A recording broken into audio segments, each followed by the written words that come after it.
Hello friends, आपका हमारे YouTube channel big learning platform पे करंट अफेयर्स की क्लास में स्वागत है। तो जैसे हम आपसे बता चुके हैं कि ये यूपीपीसीएस बैच के लिए करंट अफेयर्स की क्लास की शुरुआत की गई है। तो ये आज हमारी तीसरी क्लास है। तो चलिए आज के सेशन का हम लोग स्टार्ट करते हैं करंट अफेयर्स का। आज का जो पहला क्वेश्चन है, 2023 खेलो इंडिया यूनिवर्सिटी गेम्स की मेजबानी कौन सा राज्य करेगा? तो उत्तर प्रदेश राज्य के द्वारा अभी खेलो इंडिया यूनिवर्सिटी गेम्स की जो 2023 की मेजबानी इसके द्वारा की जाएगी। उत्तर प्रदेश से संबंधित अभी जो हाल फिलहाल में प्रमुख घटनाएं घटित हुई हैं, जो हमारे परीक्षा के लिहाज से महत्वपूर्ण हो सकती हैं, उसको भी हम देखने का प्रयास करते हैं। जैसे कि आप देख पा रहे होंगे बोर्ड में, 1 डिस्ट्रिक्ट और 1 स्पोर्ट योजना जो है, जिसे हम ODOS के नाम से भी जानते हैं। तो ये स्कीम किसके द्वारा लॉन्च की गई है? तो ये भी स्कीम अभी उत्तर प्रदेश सरकार के द्वारा लॉन्च की गई है। इसके 1 डिस्ट्रिक्ट 1 प्रोडक्ट की जो स्कीम लॉन्च की गई थी, उसी को आधार मानते हुए 1 डिस्ट्रिक्ट 1 स्पोर्ट योजना को भी लॉन्च किया गया उत्तर प्रदेश सरकार के द्वारा। और साथ ही साथ मथुरा वृंदावन को 2041 तक कार्बन न्यूट्रल टूरिस्ट बनाने की घोषणा भी किसके द्वारा की गई है? उत्तर प्रदेश सरकार के द्वारा। उत्तर प्रदेश सरकार ने रामायण और महाभारत की सर्किट बनाने का भी निर्णय उत्तर प्रदेश सरकार के द्वारा किया गया है। साथ ही साथ पहले डेटा सेंटर का उद्घाटन, उत्तर प्रदेश के पहले डेटा सेंटर का उद्घाटन जो है वो ग्रेटर नोएडा में किया गया है। इससे पहले और अन्य जगहों पे सेंटर का जो डेटा सेंटर है बनाए गए हैं, लेकिन उत्तर प्रदेश का यह पहला डेटा सेंटर है जो ग्रेटर नोएडा में खोला जाएगा। और जो महत्वपूर्ण जानकारियां हैं, उत्तर प्रदेश में स्थित जो रानीपुर का जो देश का 53वां टाइगर रिजर्व के रूप में घोषित किया गया है, जो उत्तर प्रदेश के रानीपुर में अवस्थित है। यूनेस्को जो भारत और अफ्रीका हैकाथॉन जो 2022 का आयोजन किया गया है, वो भी कहाँ पे? वो भी आपके ग्रेटर नोएडा में इसका आरंभ किया गया है। तो ये संबंधित जो उत्तर प्रदेश से संबंधित अन्य महत्वपूर्ण जानकारी थी, उसको भी हमने आपके साथ साझा किया है। तो चलते हैं अब नेक्स्ट क्वेश्चन के ऊपर। हाल ही में किस राज्य के बीज है फार्म को देश का पहला कार्बन तटस्थ फार्म घोषित किया गया है? तो केरल राज्य में अभी बीज फार्म को देश का पहला कार्बन तटस्थ फार्म घोषित किया गया है। केरल से संबंधित जो अन्य महत्वपूर्ण जानकारियां हमारे परीक्षा के लिहाज से हो सकती है, उसको भी हम देखने का प्रयास करते हैं। केरल ने world traveller mart responsibility tourism global award भी किसके द्वारा जीता गया है? तो केरल सरकार के द्वारा जीता गया है। और पूरे राज्य में सोने की एक समान कीमत स्थिर करने वाला जो राज्य है, वो भी केरल सरकार के द्वारा किया गया है। जैसे कि आप एक राज्य में देखते हैं, अलग अलग स्थान पे अलग अलग सोने की कीमतें होती हैं, लेकिन केरल राज्य में पूरे राज्य में क्या किया गया है? सोने की एक समान कीमत स्थिर करने वाला राज्य केरल बना है। केरल में सर्वश्रेष्ठ सार्वजनिक परिवहन सेवाओं के लिए जो क्या किया गया है?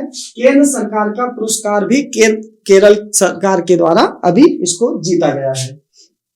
नेक्स्ट क्वेश्चन, हाल ही में अपना जलवायु परिवर्तन मिशन शुरू करने वाला पहला राज्य कौन सा बना है? तो पहला राज्य जो है तमिलनाडु सरकार के द्वारा अभी क्या किया गया है?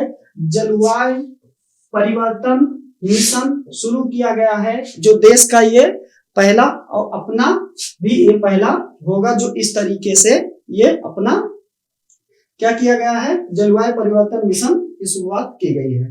अभी हाल ही फिलहाल में तमिलनाडु में कार्तिकेय दीपम रथ उत्सव आयोजित किया गया है। किसके द्वारा? तमिलनाडु सरकार के द्वारा। इसकी एक झलक आप इन तस्वीरों के माध्यम से देख पा रहे होंगे, जो इस उत्सव के दौरान ये ऐसे मनाया जाता है। उसके बाद भारत का पहला जो सिलेंडर लोलिस अभयारण्य कहाँ पे है अवस्थित है? यह भी तमिलनाडु राज्य में है। तमिलनाडु सरकार ने गिद्धों के संरक्षण के लिए क्या किया गया है? एक पैनल का गठन तमिलनाडु सरकार के द्वारा किया गया है। गिद्धों की सबसे ज्यादा जो क्षति हुई है, जो आप पशुओं को ऑक्सीटोसिन का इंजेक्शन देते हैं, उनके जो मांस को खा के गिद्धों के क्या किया गया था, गिद्धों के जो संख्या है उसमें अचानक गिरावट आई, तो उन्हीं को संरक्षण के लिए अभी क्या किया गया है, तमिलनाडु सरकार के द्वारा उनके संरक्षण के लिए एक पैनल गठित किया गया है। तमिलनाडु ने वन विभाग के से भारत का पहला एलिफेंट, जैसे कि आपको पता है कि भारत में हाथियां जो हैं उसके लिए सबसे पहले जितनी भी हाथियां मर रही हैं उसको ऑडिट करने का या उसको लिखने पढ़ने का काम किसके द्वारा, तमिलनाडु सरकार के द्वारा किया गया है। तो वो फ्रेमवर्क पेश किया गया है तमिलनाडु सरकार के द्वारा। नेक्स्ट क्वेश्चन जो है, हाल ही में कौन जनवरी में विकलांग व्यक्तियों के लिए पहले उत्सव की मेजबानी करेगा? जो दिव्यांग व्यक्ति हैं उनसे संबंधित व्यक्तियों के लिए पहले उत्सव की मेजबानी जो की जा रही है वो हमारे गोवा राज्य के द्वारा की जा रही है। गोवा से संबंधित जो अभी हाल फिलहाल में महत्वपूर्ण घटनाएं घटित हुई हैं उसको भी देखने का प्रयास करते हैं। नवीं विश्व जो आयुर्वेदिक कांग्रेस और आरोग्य एक्सपो जो 2022 का उद्घाटन हुआ है वो भी किसके द्वारा हुआ है, गोवा सरकार के द्वारा किया गया है। गोवा के मुख्यमंत्री जो हैं, मुख्यमंत्री देवदर्शन यात्रा योजना का शुभारंभ भी गोवा के मुख्यमंत्री के द्वारा किया गया है। उसके बाद अंतरराष्ट्रीय लूसी फोन महोत्सव गोवा में आयोजित किया गया है। ये भी बहुत महत्वपूर्ण क्या है, एक महोत्सव है जो कहाँ पे किया गया है, गोवा राज्य में किया गया है। गोवा में सिविल एयर नेविगेशन सेवा संगठन जिसे हम एशिया प्रशांत सम्मेलन की मेजबानी के लिए भी कहाँ किया गया है, ये भी आपके गोवा राज्य में किया गया है। अक्टूबर 2023 में जो 37वें खेलों का जो राष्ट्रीय खेलों का आयोजन होने वाला है उसकी भी मेजबानी कौन कर देगा, उसकी भी मेजबानी गोवा राज्य के द्वारा किया जाएगा। हर घर जल प्रमाणन प्राप्त करने वाला भी पहला राज्य कौन सा बना है, तो वो भी गोवा सरकार के द्वारा बना है। नेक्स्ट क्वेश्चन जो है, हाल ही में किस राज्य की शिशुपाल पहाड़ियों को पर्यटन स्थल, जैसे कि आपको पता है शिशुपाल पहाड़ी जो है वो किस राज्य में, छत्तीसगढ़ राज्य में पड़ता है। तो उसी को अभी क्या किया गया है, किस रूप में, पर्यटन के रूप में विकसित करने के लिए क्या किया गया है, किया जाएगा। और ये छत्तीसगढ़ राज्य में पड़ता है। छत्तीसगढ़ सरकार ने अनुसूचित क्षेत्रों में पंचायत अधिकारों को विस्तार करने के लिए लागू किया गया है। और CFR अधिकारों को मान्यता देने वाला जो दूसरा राज्य है वो छत्तीसगढ़ राज्य बना है। छत्तीसगढ़ सरकार ने कौशल्या मातृत्व योजना की शुरुआत की गई है छत्तीसगढ़ सरकार के द्वारा। छत्तीसगढ़ ने ही मुख्यमंत्री मितान योजना को भी शुरू किया गया है। छत्तीसगढ़ सरकार ने डाटा टेक्नोलॉजी के साथ समझौता ज्ञापन किया गया है छत्तीसगढ़ सरकार ने। हाल ही में किस देश द्वारा चंद्रयान मिशन राशिद रोवर का प्रक्षेपण किया गया है, तो चंद्रयान जो मिशन राशिद रोवर है वो संयुक्त अरब अमीरात के द्वारा किया गया है, जिसे हम UAE के नाम से जानते हैं, यूनाइटेड अरब अमीरात के नाम से जानते हैं। उसी के द्वारा अभी इसका परीक्षण किया गया है। तो कहां पे किया गया है, संयुक्त अरब अमीरात अपने एमिरेट्स लूनर मिशन के पहले अंतरिक्ष मिशन चंद्रयान राशिद रोवर का क्या किया गया है, सफलतापूर्वक इसका परीक्षण किया गया है। और साथ ही साथ इसे अमेरिका के फ्लोरिडा में केप कैनबरेल स्पेस फोर्स स्टेशन से SpaceX फाल्कन 9 रॉकेट के द्वारा किया गया है, जो एक प्राइवेट कंपनी है उसके द्वारा, ये जो SpaceX कंपनी है उसके फाल्कन रॉकेट 9 के द्वारा उसको अभी प्रक्षेपण किया गया है। किसका, जो लूनर मिशन है, कहाँ का, UAE का, संयुक्त अरब अमीरात का। अभी 2020 में ही संयुक्त अरब अमीरात के द्वारा होप प्रोब मिशन की भी शुरुआत या उसको भी लॉन्च किया गया है। तो संयुक्त अरब अमीरात के जो वैज्ञानिकों के द्वारा होप प्रोब को संयुक्त राज्य की अमेरिका जो है में विकसित किया गया था, लेकिन उसको छोड़ा कब गया, जुलाई 2020 में छोड़ा गया था। कहाँ पे, जापान के तांगशिमा अंतरिक्ष केंद्र से इसको लॉन्च किया गया है। यानी कि जो दूसरा उसका मिशन है वो प्रोब मिशन जो संयुक्त अरब अमीरात का है, जो जुलाई 2020 में उसको विकसित कहाँ किया गया, तो अमेरिका में इसको विकसित किया जाता है। लेकिन इसका प्रक्षेपण कहाँ किया जाता है, तो इसका प्रक्षेपण जापान के तांगशिमा अंतरिक्ष केंद्र से इसको लॉन्च किया जाता है। चलते हैं नेक्स्ट क्वेश्चन पे। हाल ही में इसरो द्वारा कौन से इंजन का सफल परीक्षण किया गया है, तो अभी हाल फिलहाल में स्क्रैमजेट जो इंजन है वो इसरो के द्वारा लॉन्च किया गया है। तो इसरो का जो अभी मुख्यालय है वर्तमान में वो बेंगलुरु में है। इसके जो वर्तमान अध्यक्ष हैं उनकी देख रेख में इसको क्या किया गया है, इसका सफल परीक्षण किया गया है स्क्रैमजेट इंजन का। और उसके वर्तमान जो अध्यक्ष हैं सोमनाथ जी, इसके वर्तमान अध्यक्ष हैं। और स्थापना 15 अगस्त 1969 में, मुख्यालय बेंगलुरु में, अध्यक्ष सोमनाथ जी हैं। और साथ ही साथ ये अंतरिक्ष विभाग जो संचालित होता है सीधे प्रधानमंत्री के अंतर्गत ये संचालित होने वाली संस्था है। फुटबॉल एसोसिएशन अंतरराष्ट्रीय महासंघ, जिसे हम फीफा के नाम से भी जानते हैं, का मुख्यालय कहाँ पे अवस्थित है, तो इसका मुख्यालय जो है ज्यूरिख के स्विट्जरलैंड में अवस्थित है। फीफा या federation international D football association दुनिया में फुटबॉल को नियंत्रित करने वाली सर्वोच्च निकाय एक संस्था है। यह एसोसिएशन जो है फुटबॉल, फुटबॉल और बीच सॉकर का अंतरराष्ट्रीय शासी निकाय है, यानी कि इन खेलों का ये आयोजन कराता है। फीफा जो है यह एक गैर लाभकारी संगठन है और साथ ही साथ वर्ष 1904 में स्थापित फीफा को Belgium, Denmark, France, Germany, Netherlands, Spain, Sweden, Switzerland के राष्ट्रीय संघों के बीच अंतरराष्ट्रीय प्रतिस्पर्धा की निगरानी के लिए इसको लॉन्च किया गया था। कब 1904 में इसको स्थापित किया गया था। फीफा में अभी वर्तमान में कुल 211 सदस्य देश शामिल हैं और इसका मुख्यालय जो है वो स्विट्जरलैंड के ज्यूरिख में स्थापित है। फीफा से संबंधित जो फुटबॉल के लिए पूरे विश्व भर में कुल 6 संस्थाएं हैं जो फुटबॉल खेल को नियंत्रित करती हैं। तो आइए उसको भी हम देखने का प्रयास करते हैं। तो फीफा से संबंधित जो 6 क्षेत्रीय संघ हैं उसमें से पहला जो है अफ्रीकी फुटबॉल परिसंघ है, जिसमें कुल 56 सदस्य देश हैं। Confederation of south Americana D football जो है इसमें 10 सदस्य वाला दक्षिण अफ्रीकी महासंघ है।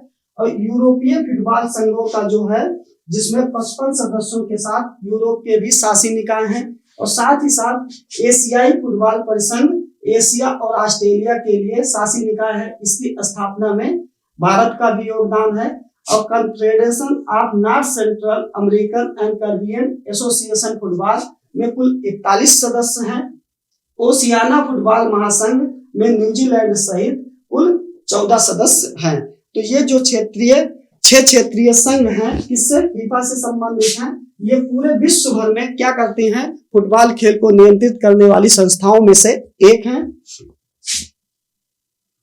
हाल ही में हिंद महासागर रिम एसोसिएशन की मंत्रिपरिषदीय की 22वीं बैठक कहाँ आयोजित की गई है, तो जो इसकी 22वीं बैठक आयोजित की गई है बांग्लादेश में आयोजित की गई है। बांग्लादेश में अभी जो है हाल फिलहाल में वैश्विक युवा जलवायु शिखर सम्मेलन की भी शुरुआत की गई है। और तीस्ता नदी के जो जल विवाद के बारे में हम लोग पढ़ते हैं, जो भारत और बांग्लादेश या आप कह सकते हैं पश्चिम बंगाल और बांग्लादेश के बीच जो नदी जल बंटवारे को लेके एक समस्या खड़ी होती है, तीस्ता नदी जल बंटवारे को, वो भी किससे, या आप पश्चिम बंगाल कह सकते हैं और बांग्लादेश के बीच नदी जल बंटवारे को लेके समस्या है।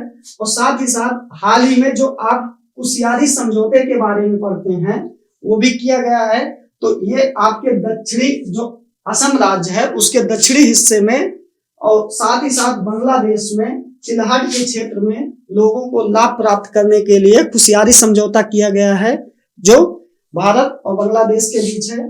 भारत और बांग्लादेश, जैसे कि आपको पता है कि कई देश जो हैं, भारतीय जो देश है उसके साथ सीमाएं साझा करता है, उनमें से बांग्लादेश जो है सबसे ज्यादा सीमा साझा करने वाले देशों में से एक है।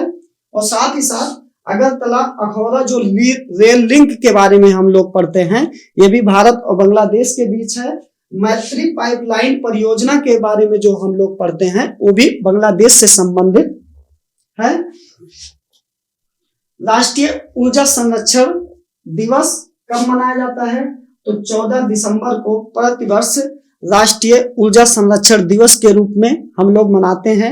ऊर्जा संरक्षण यानी एनर्जी कंजर्वेशन हमारे जीवन के लिए बहुत महत्वपूर्ण है। जितना हम अपने देश की एनर्जी बचाएंगे तो समझ लीजिए वो प्रकृति के लिए हम लोग उतना ही तत्पर हैं। जितनी एनर्जी हम लोग फालतू लॉस करते हैं वो समझ लीजिए देश के विकास के लिए भी और खुद मानव विकास के लिए भी वो हानिकारक है। तो आइए ये समझने का प्रयास करते हैं कि इसका उद्देश्य क्या है। तो उद्देश्य जो है ऊर्जा दक्षता और संरक्षण में देश की उपलब्धियों को प्रदर्शित करता है।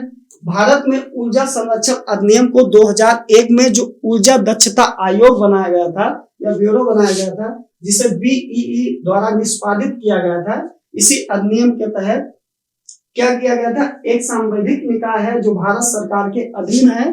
सांविधिक ऊर्जा का उपयोग कम करने के नीतियों और रणनीतियों के लिए विकास की मदद करता है।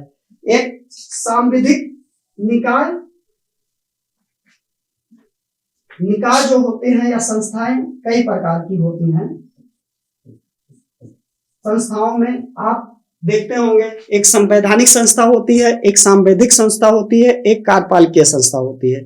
संवैधानिक संस्था वो होती है जिसका उल्लेख हमारे संविधान में किसी आर्टिकल या भाग में उसका उल्लेख होता है, तो उसे हम संवैधानिक संस्था के रूप में जानते हैं। जैसे कि भारतीय निर्वाचन आयोग या संघ लोक सेवा आयोग, जिसका उल्लेख प्रत्यक्ष हमारे संविधान में पाया जाता है, वह एक संवैधानिक आयोग होता है।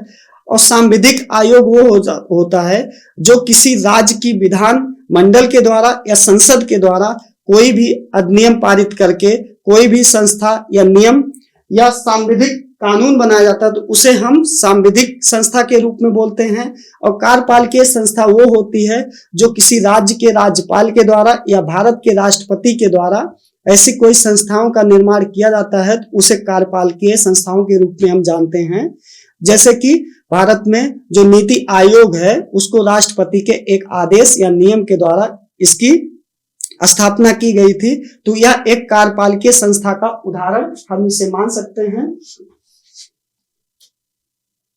तो आज की जो करंट अफेयर्स क्लास है वो यहीं पे समाप्त होती है। आपको हमारा यह वीडियो कैसे लग रहा है कमेंट बॉक्स में अपनी प्रतिक्रिया जरूर दें। इसमें कोई सुझाव भी देना हो तो भी आप कमेंट करके बता सकते हैं इसमें, और इसको बेहतर तरीके से बनाने जाने की प्रयास किया जाएगा।